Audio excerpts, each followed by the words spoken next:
So when he had received food, he was strengthened. Then Saul spent some days with the disciples at Damascus. Immediately he preached the Christ in the synagogues, that he is the Son of God.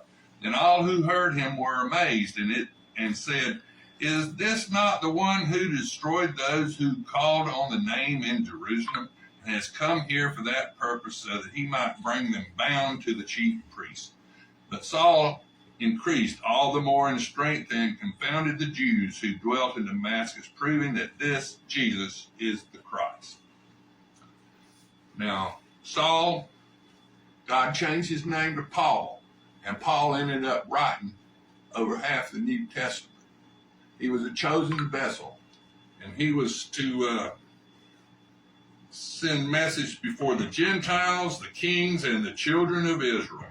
So Saul preached to everybody, changed his name to Paul. Paul wrote a bunch of letters in the New Testament, and Peter wrote 1st and 2nd Peter, and John the Divine, Jesus' right-hand man, wrote Revelation, the 3 epistles of John, and he wrote the Gospel of John. And so, kicking the prick. What's a prick? If you got a stick with a prick on it, that's how you do cows. You move cows and hogs and sheep and goats and whatever you got in a pen, you move them around with a prick on your stick.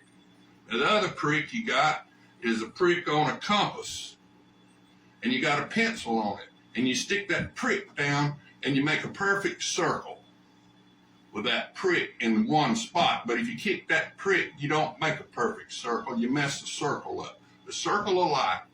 Now, what is the circle of life?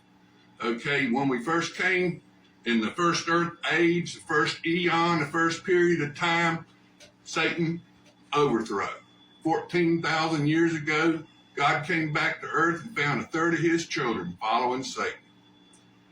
And boy, God ended the earth age. He got hot. He shook the earth and the firmament came crashing into the ocean. He knocked the North Pole 90 miles off. He knocked the South Pole. Boy, he hit that place down in Bolivia. He hit that thing, knocked the South Pole 1,000 miles off rotation. Rotation north and magnetic north are not the same. But God's going to rejuvenate the earth. If you read in Revelation 20, 21, and 22, the last 3 chapters of the Bible, you're going to find out after the great white throne judgment, God's going to rejuvenate the earth, and probably, most likely, old Bigfoot, Saber-Tooth, and Big Bad Wolf going to go back into